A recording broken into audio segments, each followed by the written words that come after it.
E agora, eu estou aqui com a secretária Ângela Quirino, da pasta de habitação do município de Itaquá. E nós vamos falar um pouquinho sobre os desafios, sobre as conquistas, os resultados que você vem alcançando. Ângela, primeiramente, muito obrigada por ter aceito participar dessa entrevista conosco. É muito importante, eu acredito, que para os munícipes entender como é o seu trabalho. E a minha primeira pergunta para você, trazendo essa questão da habitação, que você trabalha com realização de sonho para essas pessoas. Como é para você estar trabalhando nessa pasta de habitação? Bom, pessoal, boa tarde, muito obrigada pelo convite, é uma honra estar aqui também. Eu vim do movimento de moradia, Sheila. Eu trabalhei até 2010 no movimento de moradia, fiz estágio da faculdade no movimento de moradia. Depois que eu comecei a advogar, depois que eu me formei, peguei a minha carteira da ordem, eu comecei a advogar na área de moradia e conheço os movimentos de moradia de Itaquá, de São Paulo, da região do Alto Tietê. É realmente uma realização do sonho. Porque é atender a população vulnerável que vê na casa própria ou na casa regularizada o sonho de não ter medo, de não ter para onde voltar, né? De conseguir acomodar a família ali. Então, com todo desafio que tem, saber que um dos direitos fundamentais daquela família, né? Educação, alimentação, desenvolvimento social, que a gente está cuidando de uma parte tão importante, é uma alegria. É uma paixão, não preciso dizer que é, porque todo mundo que me conhece sabe que é mesmo. Mas realmente, e também uma responsabilidade muito grande. E hoje, trazendo essa responsabilidade, né? O que você pode nos passar sobre as regularizações desses imóveis que já foram entregues, se você tem uma meta para 2024? Certo. Olha só, nós ficamos até 2000, eu falava com você ainda há pouco, que nós estamos aí conveniados com o programa do Estado de Regularização Fundiária e Cidade Legal desde 2009. Nós ficamos de 2009 até 2020 sem entregar nenhuma matrícula. Em 2021, 2022, nós entregamos 3.000. Nós já estamos aí com cerca de 1.500 no forno, prontas para serem entregues, só esperando uma data propícia para, junto com o governo do estado, a gente fazer uma grande festa. Nós pretendemos entregar até o meio do ano mais 5.000, mas a nossa grande meta é cumprir até dezembro de 2024 o contrato que nós temos de licitação, que prevê a regularização de 44 bairros e a entrega de 30.000 matrículas. Então, se nós conseguirmos, e certamente conseguiremos, porque a equipe está muitíssimo empenhada, é uma realização para mim, mas é um propósito da secretaria todo, o que a gente quer, até dezembro desse ano, entregar 30.000 matrículas, beneficiar 30.000 famílias em 44 bairros. E é uma meta ousada. Ousada. Mas eu já te parabenizo por isso, porque eu vou voltar a falar do sonho. Sim. Né? Quando você traz números, mais do que números, é você saber que aquela família está sendo, né, alcançada, que ela está sendo protegida, porque o nosso lar é proteção, né? Sim, o nosso lar é aconchego. Então, com certeza você vai conseguir. Tô aqui na torcida. Tomara, né? Você, para que dê certo, pra gente voltar lá em dezembro e fazer uma nova, um balanço, uma nova entrevista e você falar, Sheila, consegui. Sim. Então, eu fico feliz por isso. E trazendo essa questão das regularizações, como hoje é feito esse processo? Então, a regularização fundiária propriamente dita, de uma forma muito simplificada, ela transforma o possuidor em proprietário. E nós temos vários tipos de possuidor. Nós temos possuidor que já tem uma escritura pública de compra e venda que não está averbada na matrícula do imóvel, que é como que fosse a certidão de nascimento, aonde a gente lança tudo, quem foi o primeiro dono, se vendeu para quem, se casou, se mudou o nome da rua. A matrícula traz essas características. Tem gente que tem escritura, mas não averbou na matrícula. Então, ainda está irregular. Tem gente que só tem contrato de compra e venda, que não tem nem o contrato registrado. Tem gente que tem contrato verbal. Tem gente que não tem contrato nem com firma reconhecida e tem gente que não tem nada. Né? Então, a regularização, ela verifica todas essas situações. Então, é um trabalho multidisciplinar, onde a gente verifica as questões jurídicas, as questões sociais e especialmente as questões técnicas de urbanização, porque não é só dar um documento para a pessoa, a gente tem que cuidar do bairro, a gente tem que diagnosticar quais são os problemas do bairro, e esse é um desafio muito grande para o prefeito, porque quando eu levo um bairro, um núcleo para o cartório para regularizar, para registrar, para desenhar aquele loteamento que ou existe e está irregular, ou nem existe, ele sequer existe no papel, eu tenho que avisar para o prefeito quais são os problemas que tem e ele tem que assumir um termo de compromisso para que ele regularize ou que ele coloque a infraestrutura essencial. Então, se já tiver, ótimo, mas se não tiver, ele vai ter que providenciar. Então, todo esse conjunto de coisas faz com que a Secretaria de Habitação e a gestão olhe para o bairro de uma forma diferenciada. Talvez esse tenha sido o grande desafio que desmotivou os prefeitos a fazerem isso no passado, porque é muito difícil. Depende de orçamento e de comprometimento do prefeito, porque ele vai se responsabilizar ali junto com a Secretaria de Habitação, junto com as empresas que estão promovendo a regularização, a transformar aquele bairro e melhorar a vida daquelas pessoas. Então, eu costumo dizer, quando eu faço as reuniões de regularização fundiária, eu falo, olha, no momento do cadastro social, no momento que a gente estiver fazendo a regularização, é o momento também de vocês avaliarem a gestão. Então, digam o que vocês estão precisando, porque o nosso olhar tem que ser além daquilo que a gente vê na parte técnica. Não é só passar e ver, putz, essa rua não tem asfalto, tá sem guia, tá precisando de água, precisando de energia. Então, assim, é tudo isso. A regularização não é chegar, como muita gente diz, medir um terreno, entregar um documento e falar, olha, esse terreno aqui, com essa largura, com essa dimensão, com esse perímetro é teu. Não é só isso. A regularização fundiária é dar pertencimento para aquela família. Como quem mora no bairro, que vai receber a matrícula, tem uma conectividade, tem uma consciência comunitária muito grande, e ela quer ficar lá, ela quer que o bairro dela melhore. Então, é mais do que dar um documento. A gente quer fazer com que Itaquaquecetuba deixe de ser uma cidade dormitório, as pessoas tenham orgulho de ter casa lá, que elas saibam que aquela casa dela com documento está valorizada, que elas saibam que aquela casa, amanhã ou depois, ela pode passar para os filhos ou para os netos com um documento. É uma série de coisas, e é por isso que é um processo que a gente passa por várias etapas, porque a gente tem que pensar em tudo. E essa sua fala me esclarece até para mim, porque você falou dessa questão do documento, né? Sim. E eu era uma dessas pessoas, você tá me falando, eu tô assim, sim, meu sim. Deus. O povo fica até bravo às vezes quando a gente fala isso. A gente não imagina, né? Sim. Além de você fazer lá a medição desse lote, existe essa preocupação com o bairro, né? Sim. Com todo esse bairro. E isso era desconhecido para mim, eu acredito que para muitos que nos assistem. Sim, é verdade. Então, obrigada por essa informação. E trazendo agora essa questão dessa regularização, né? Hoje, como que a secretaria ela atua para ajudar essas famílias? Você colocou que existe vários tipos, né? Uhum. Existe a pessoa que tem assinatura, uma que tem um contrato. Para todos esses tipos, vocês conseguem resolver o problema e, por fim, entregar o documento junto com todas essas demais ações que são feitas no bairro. É por isso que é uma coisa multidisciplinar, é uma ação multidisciplinar, é um trabalho multidisciplinar, Sheila, porque o que acontece? Quando a pessoa vai lá conversar conosco, especialmente porque, assim, a gente começou a fazer a regularização de uma forma muito potente em vários lugares, deu certo, né? E quando o serviço público, né, que todo mundo vê como elefante branco, quando ele funciona, eu fico muitíssimo feliz. As famílias todas, as pessoas todas, em vários bairros começaram a falar, putz, será que o meu documento vale? Será que eu sou realmente proprietário? Quem está dentro do que a legislação determina que seja possível ser legitimado, lá em Itaquá, a gente faz legitimação fundiária. A gente não faz legitimação de posse, mas legitimação fundiária é um dos institutos da regularização fundiária, pode ser feito de outras formas. Só que lá todo mundo já é possuidor, então o nosso prefeito fala, vamos legitimar para que essa pessoa seja realmente o proprietário? E é para isso que a gente trabalha. Só que quando a gente atende algumas famílias, a primeira coisa que a gente tem que ver é que se ela se enquadra nos critérios, se ela realmente pode ser a possuidora daquele lote. Porque a gente não pode suprimir ou passar por cima do direito de ninguém. Uhum. A gente tem que verificar as questões urbanísticas, mas a gente tem que verificar as questões jurídicas também. Então, quando a pessoa vai lá conversar conosco, primeiro a gente verifica, será que ela está no núcleo de regularização fundiária? E a gente passa essa informação para ela. Se ela tiver, será que ela não está em área de risco? Porque se ela tiver em área de risco, para a gente regularizar, aquele risco precisa ser mitigado, tem que tirar aquele risco.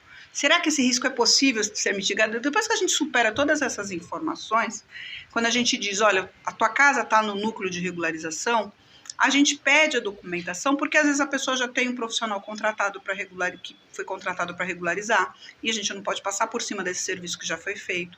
Às vezes a pessoa é autora de uma ação de usucapião, por exemplo, de uma ação possessória, a gente tem que verificar e a gente tem que se reportar ao profissional que está à frente, porque a gente não pode passar por cima disso, a gente tem que notificar, inclusive, essa pessoa, então a gente traz todas as informações.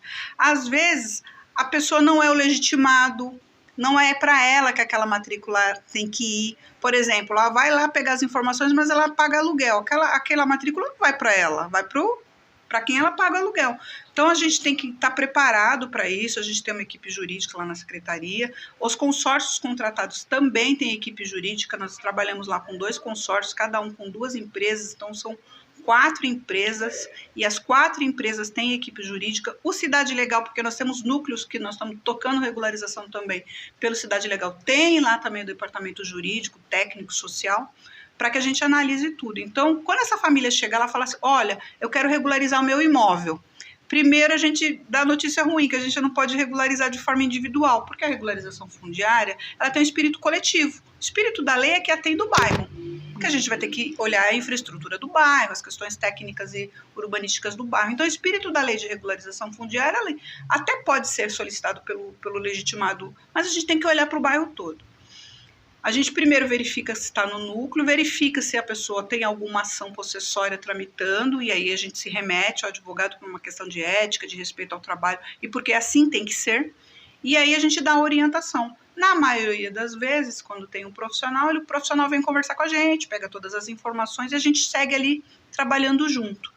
A mesma coisa quando a pessoa já começou a fazer um trabalho de desdobro, contratou um engenheiro, um arquiteto, aí a gente também chama esse profissional para a gente fazer essa coisa junto, mas via de regra a gente passa toda a orientação. Se a pessoa não tem nada, ninguém contratado, se ela não é autora nem requerida, nem ré numa ação que discuta aquele imóvel, ou numa ação que aquele imóvel esteja sendo partilhado, alguma coisa nesse sentido, aí a gente dá a orientação para a pessoa, e se for o caso dela necessitar de alguma resolução jurídica, aí a gente encaminha, olha, você vai ter que procurar um profissional, você vai ter que ir, se você não tiver condição financeira, você vai ter que ir na Defensoria Pública, mas a gente dá essa orientação. Tanto quem vai procurar a gente lá na secretaria, como no momento que a gente vai cadastrar aquelas famílias. A gente faz essa orientação. Por sorte, a Defensoria Pública é pertinho da gente ali, a OAB são os nossos parceiros também, a gente consegue fazer essa orientação da maneira correta. E mais além disso, se a pessoa às vezes chegar lá, porque aí quando a gente começa a falar para todo mundo, olha, às vezes esse contrato não está, eu falei na última reunião que num bairro lá, pouquíssimas pessoas tinham matrícula, o morador ficou até bravo, falou, eu tenho escritura sim e tal, e eu fiquei tentando ali explicar qual que era a diferença de matrícula e escritura.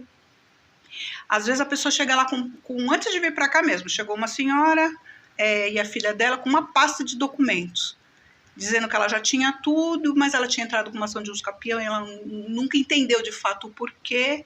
E aí, quando eu peguei a documentação, eu falei, a senhora tem quase tudo, né? A senhora tem um contrato de compra e venda registrado no cartório, mas isso não é a matrícula. E aí expliquei com tranquilidade, falei, olha, o profissional da senhora está fazendo tudo certinho, mas a senhora, sobre o processo, a senhora vai ter que conversar com ele. Aqui não eu não posso lhe orientar com relação ao processo.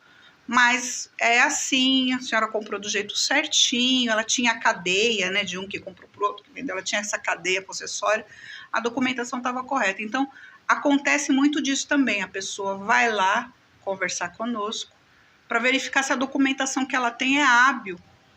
Pena que as pessoas não fazem isso aqui em Itaquaquecetuba, e esse é um alerta, antes de comprar. Muita gente faz essa verificação depois que já comprou.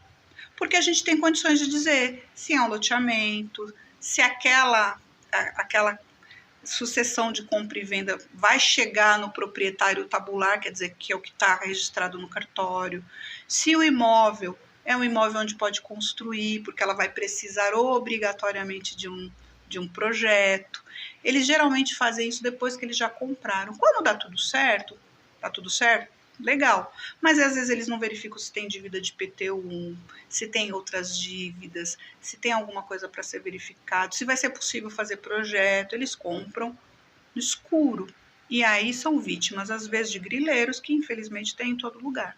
Então a gente faz esse apelo também, vai comprar um imóvel, a Secretaria de Habitação obviamente não pode orientar compre, não compre, se esse preço está baixo ou está alto. Esse trabalho a gente não pode fazer, né? Não é essa a nossa questão. Mas a gente consegue dizer se é um núcleo de regularização, se não está comprando numa área de preservação ambiental que ela não vai conseguir regularizar tão rápido, ou talvez nem consiga regularizar de jeito nenhum. A gente consegue dizer se tem IPTU aquele imóvel, se tiver, quem é que está cadastrado. A gente consegue passar essas informações, porque geralmente a família chega lá sendo vítima de vendedores que não são os proprietários. E eu falo muito para as pessoas que nos procuram, Sheila, até porque, pela experiência como advogada que eu tenho, a posse ela pode ser vendida. Qualquer tipo de posse pode ser vendida, até a posse precária.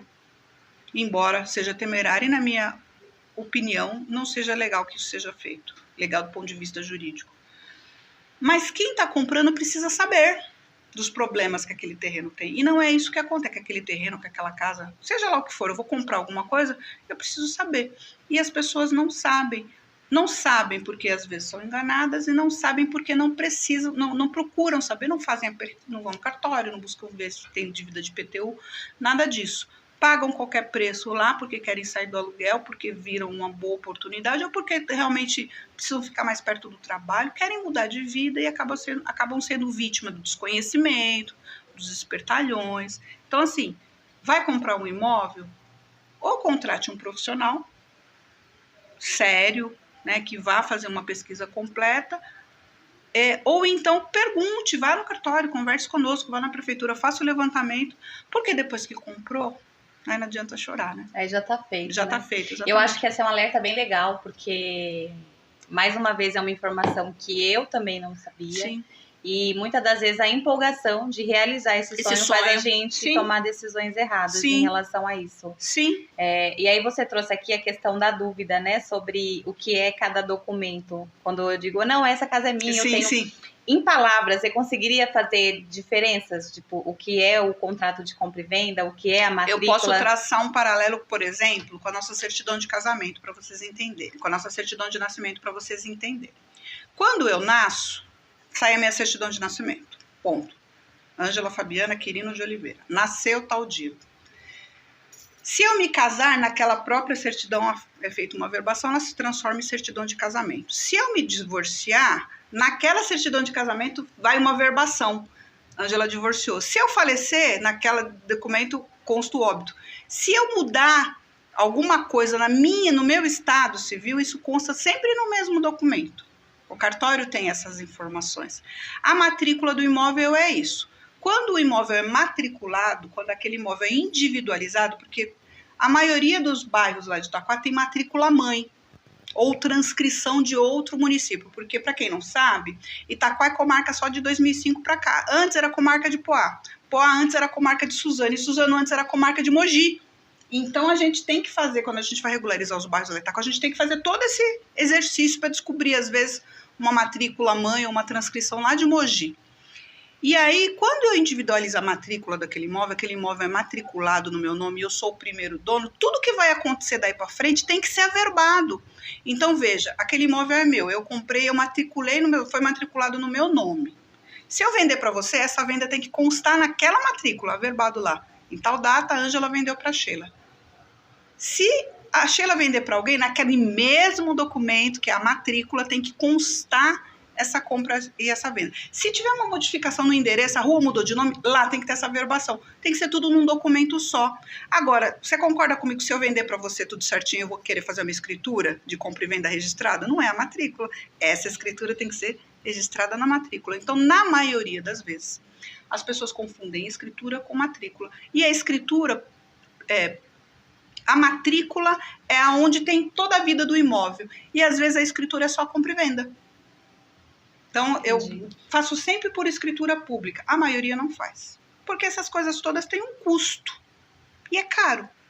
É caro. E para eu poder... E por que as pessoas não fazem isso? Cada vez que eu faço essa transferência, essa transmissão de titularidade é meu, passa para o outro, que passa para o outro, eu tenho que pagar o imposto de transmissão. E aí as pessoas não têm dinheiro, não conseguem fazer. A regularização fundiária, que é promovida pela prefeitura, ela é gratuita.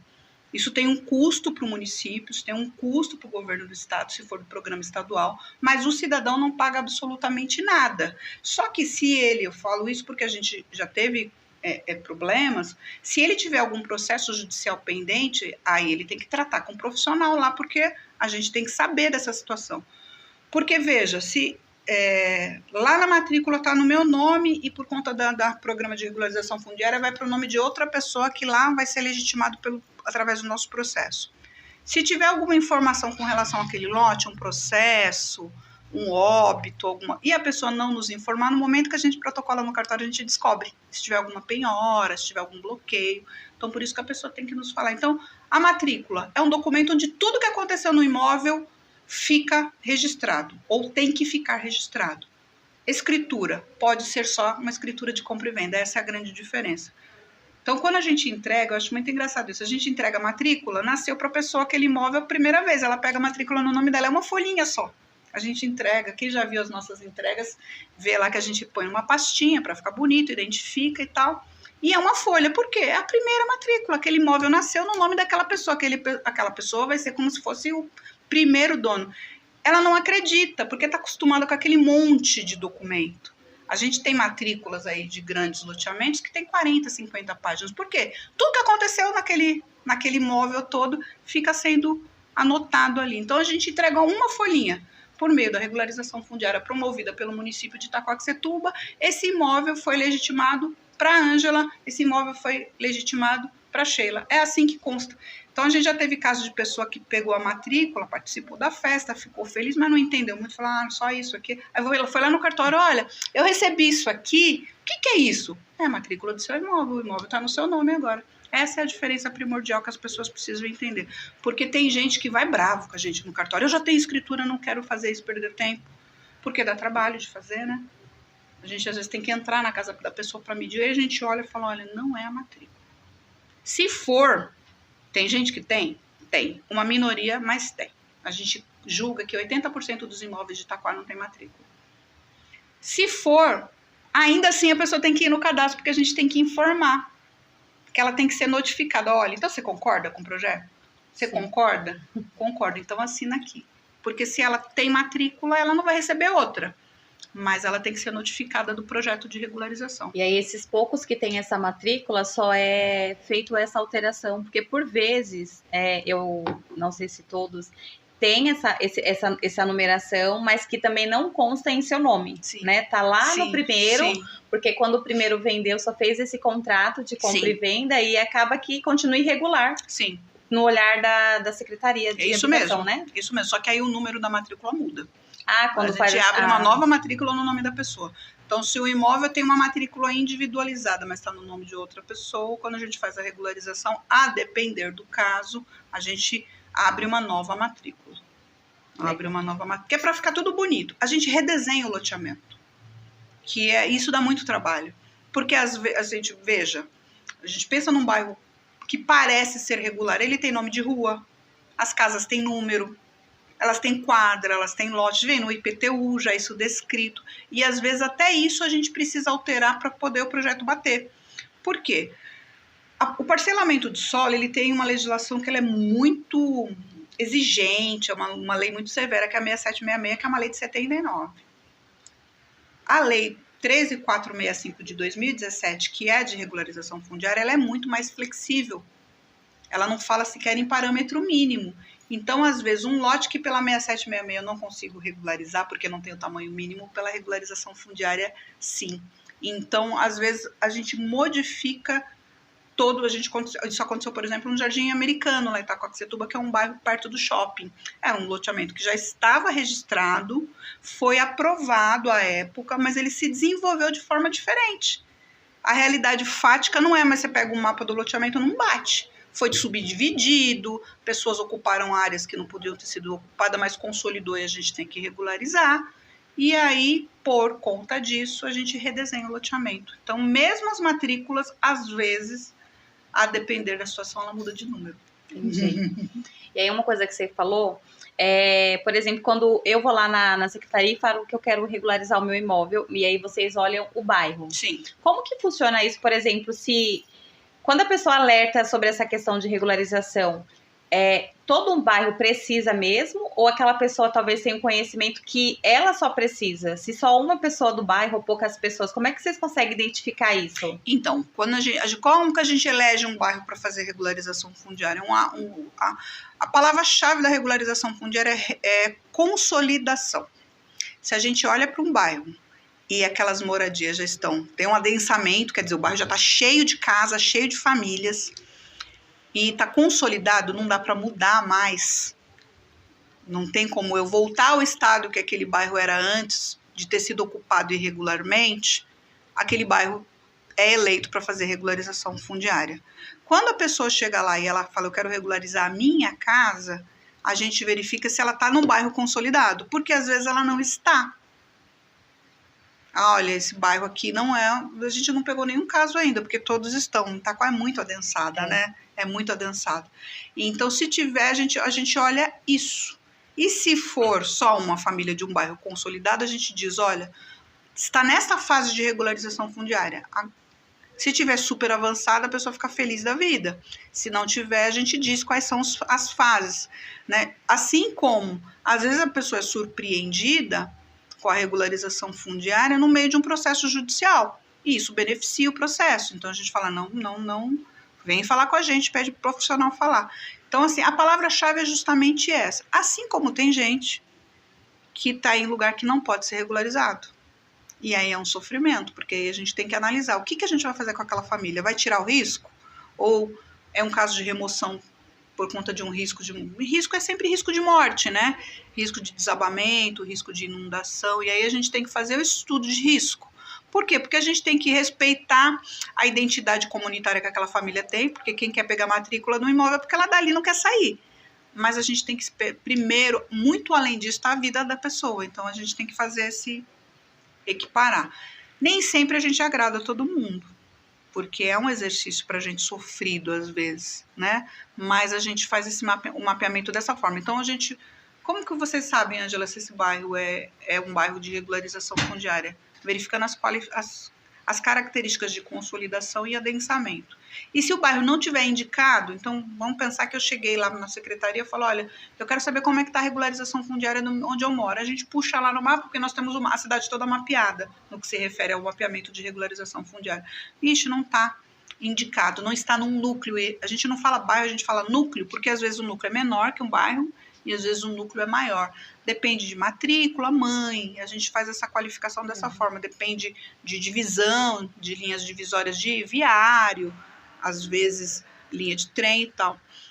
Então vamos pensar que eu chegue lá para pedir, para saber como está a regularização do meu bairro, se eu vou ser contemplada com um projeto de regularização, ou se, e quanto tempo vai demorar, porque de repente, individualmente eu posso propor uma ação de uso capião e resolver o problema da minha propriedade.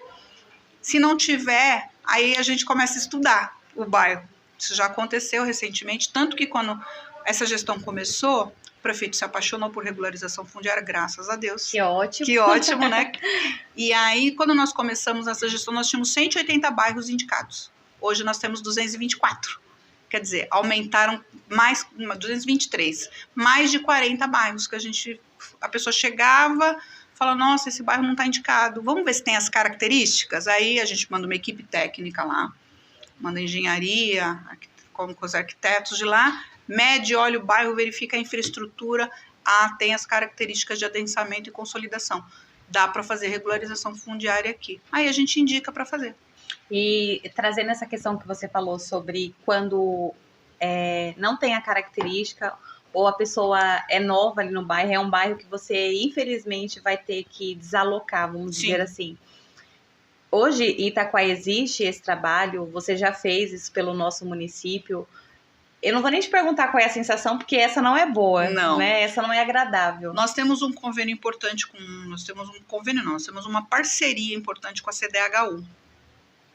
Então, se a família está em área de risco e ela precisa ser realocada de forma emergencial, e essa indicação de emergencial é feita através de um relatório da Defesa Civil, porque ela tem que interditar o imóvel, e da nossa assistente social, a gente manda essa demanda para a CDHU para que ela verifique a possibilidade de atender em unidades de recomercialização, mas não são unidades novas.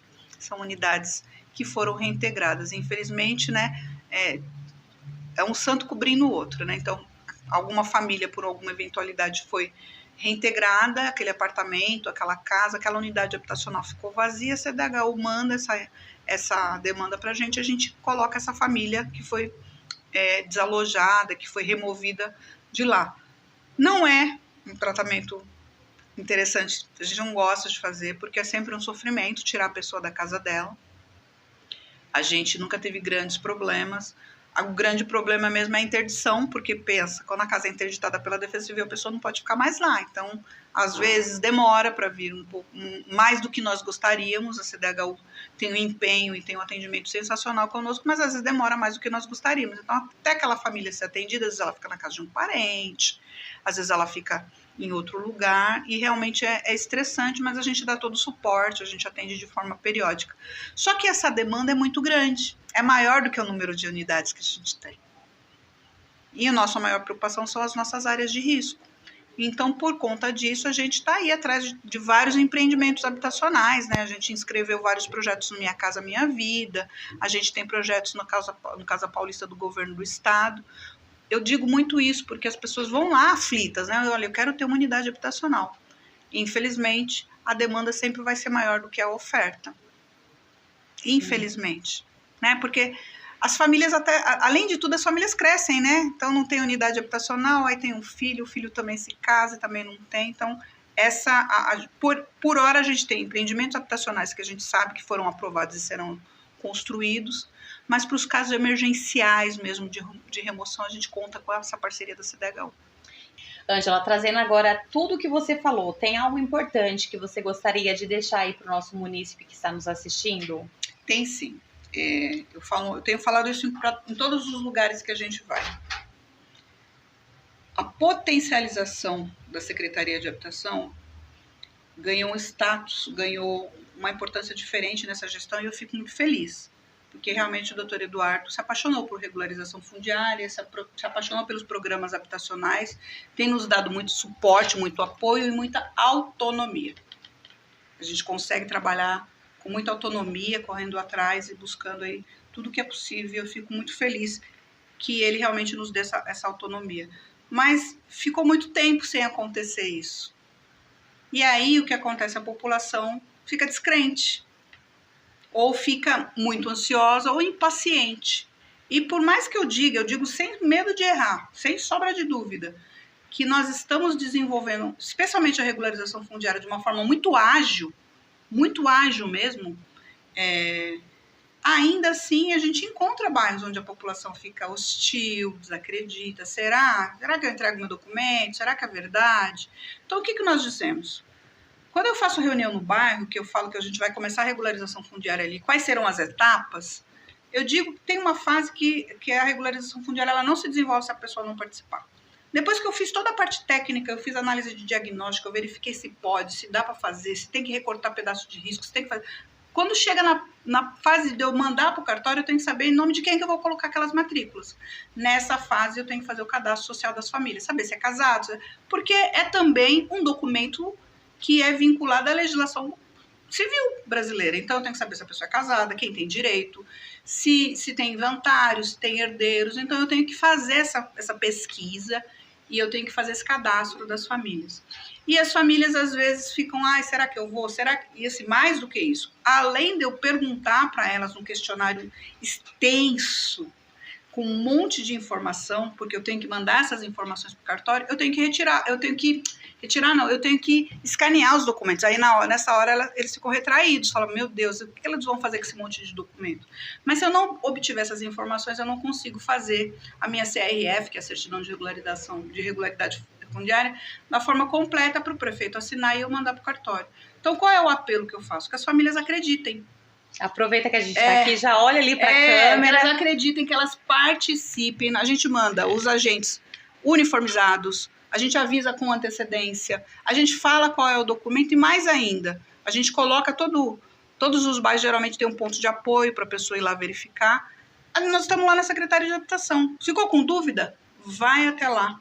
Porque um serviço, às vezes, que de cadastro de um bairro que pode demorar uma semana, 10 dias, tem demorado 2, 3 meses, porque a gente tem que ficar batendo de porta em porta. Por favor, você ficou de trazer seu RG e você não trouxe. O cartório descobriu que você é casado e você falou que era solteiro. Você esqueceu de falar que você é divorciado.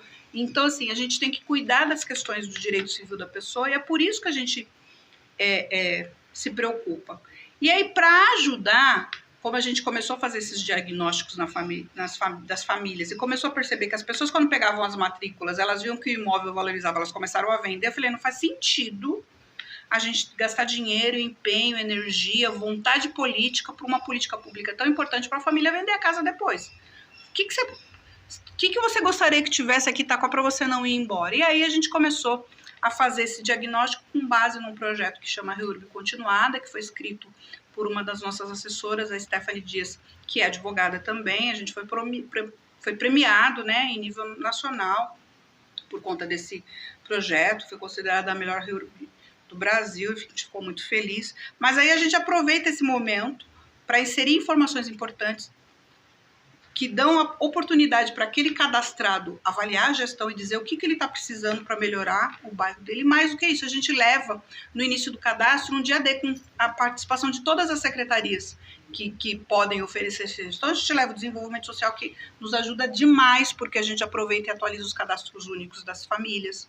A gente leva a Secretaria da Mulher, Meio Ambiente, a gente leva a Secretaria de Desenvolvimento Econômico, o Itaquá Mais Emprego, Sebrae, a gente leva a Sabesp para poder fazer parcelamento de conta, renegociação de débito, verificação se a pessoa está com uma conta muito alta. A gente agora está levando a EDP, a gente leva a FATEC.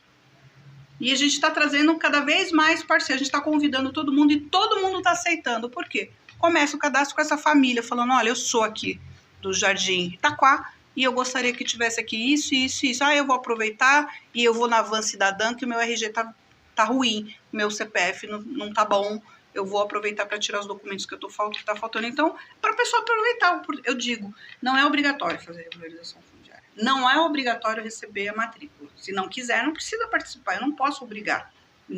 Mas eu não perderia essa oportunidade de, além de obter o meu documento de forma gratuita, melhorar ou resolver, às vezes, uma questão judicial que está pendente há anos, ajudando lá o profissional que eu contratei, e mais ainda, podendo utilizar serviços da prefeitura que muita gente sequer sabia que existia. Verdade.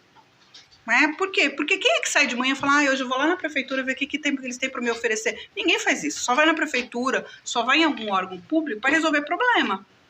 Então, nós temos uma série de serviços que são oferecidos para a população de forma gratuita que muita gente não sabe. Então, o meu apelo vai no cadastro social, aproveita a oportunidade, ficou com dúvida, não entendeu nada, quer saber se está inserido na regularização ou não, vai lá conversar com a gente, que nós temos uma equipe lá, nota 10, para tirar todas essas questões a limpo. Nós temos mais um serviço que a gente oferece lá, eu queria dizer também, nós temos uma agente habitacional lá, que é a Solange. Ela é muito eficaz, ela domina completamente as questões de transferência de titularidade, negociação e resolução de problemas de apartamentos que já foram comercializados, de apartamentos e casas da Caixa Econômica Federal e da CDHU. Então a pessoa tem um financiamento, ela não sabe a quem recorrer para resolver algum problema, a prestação veio errada, está com dívida, precisa saber como é que faz para transferir, não entendeu nada, comprou de terceiro, enfim, quer fazer uma renegociação, quer quitar o imóvel foi quitado agora, né, porque teve aí uma série de benefícios aí com o novo governo, e não sabe aonde obter informações, vai na Secretaria de Habitação, que às vezes a pessoa fica batendo cabeça, vai lá em São Paulo, na CDHU, vai nos poupa-tempos e às vezes não tem a informação dessa forma mais humanizada, porque aquilo que a Solange não souber, e são poucas coisas que ela não sabe no que se refere aos financiamentos da Caixa Econômica Federal e da CDHU, ela liga lá na hora. Ela fala direto com uma equipe, com uma diretoria, e a pessoa sai de lá, no mínimo, com a informação correta. Então, eu queria deixar isso claro também, se vocês souberem, mande o pessoal conversar conosco. É isso. Tá certo. Então, eu quero te agradecer. Eu que quero. Por ter passado aí esse monte de informação, por ter se dedicado em estar conosco. Foi muito bom, eu tenho certeza que esclareceu aí muitas dúvidas, inclusive as minhas. Que coisa boa. Muito obrigada, viu? Obrigada, meu amor.